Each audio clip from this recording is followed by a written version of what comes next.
Well, Knuckles, I reckon it's going to be wet, and I'm going to do this story on the basis that it is going to be wet. So let's hope I'm right. First of all, let's talk wet tyres. Here's our Dunlop soft tyre. We know we've got soft and hard tyres. The hard one is the one with the yellow Dunlop on it.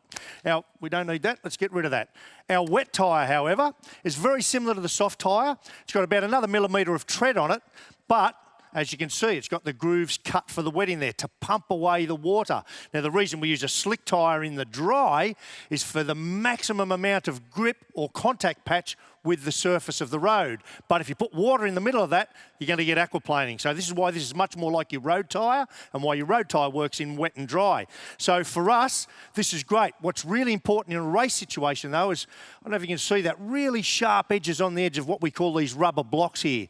You've got to keep that sharp. Whilst it's sharp, it cuts through the water and pumps it out. When these get hot and a little worn, that edge feathers and they're not as effective. So that's our wet tyre. It's a really good jigger. It'll go quite far in sort of moderate conditions, and you'll see drivers sometimes going across off a drying line into a wet puddle. That's to try and keep that cool and keep it effective.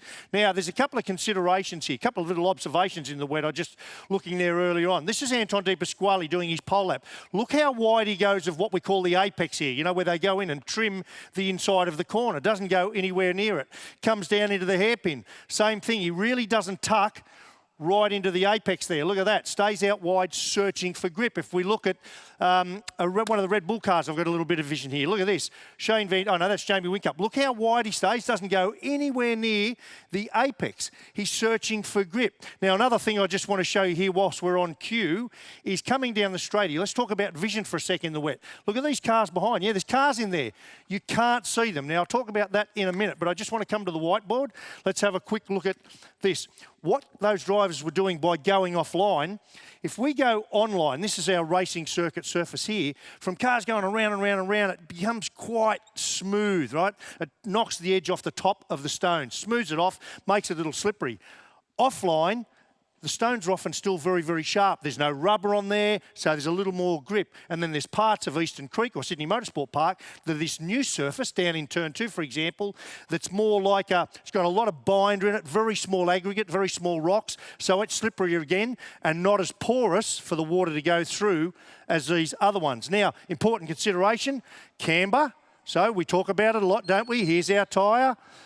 There's our camber. Let's just say we've got 8 degrees of camber on our wet weather tyre there. Let's call that 8 degrees, right? Because that'll grip the road like that. Now, how much camber, you think you're going to contort the tyre going around a corner when the grip is less or less again? So that is a massive question mark. How much camber do you want to put on your car? So, talking cars, let's go over to a race car and have a look at what exactly do you do on your car when it's going to be wet. And when it's going to be wet like we're talking today, you sort of don't have to have the intermediate thing. Generally, I think you're going to see them go to a full swing at a wet setup.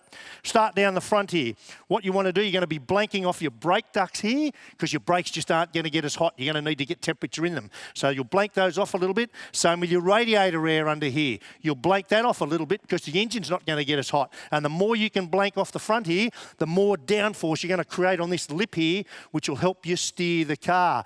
And then when we come around here and we talk about camber, I just want to show you this. I showed you on Friday, didn't I? But I'll show you again. Look at this typical camber on a car. Doesn't look like much, but when I put my straight edge there, check that out. Look how much camber that's got. That's way too much for the wet. That tyre just won't work. So you're going to have to knock some of that camber off the car. Now, when we talk more holistically about the setup of the car, what are the other things you're going to do? Well, your springs in the front and the rear, you're going to want to soften them up, let's say 20%. Your shock absorbers, right? If you've got softer springs, you've got bump and rebound in your shock absorber. If the spring's softer, the rebound doesn't need to be as stiff. The bump doesn't want to be as stiff because you want the car to move around a little bit because it's not going to get the amount of grip that you do in the tyre. So you've got to allow it to move and transfer its weight around the car. You want to get the car down as low as you can in terms of ride height to get its centre of gravity down. Really important in the wet. But you don't want to do that all around because you still want to keep the car a little wedged so that rear wing is sitting up in the airflow and you want that rear wing on maximum downforce.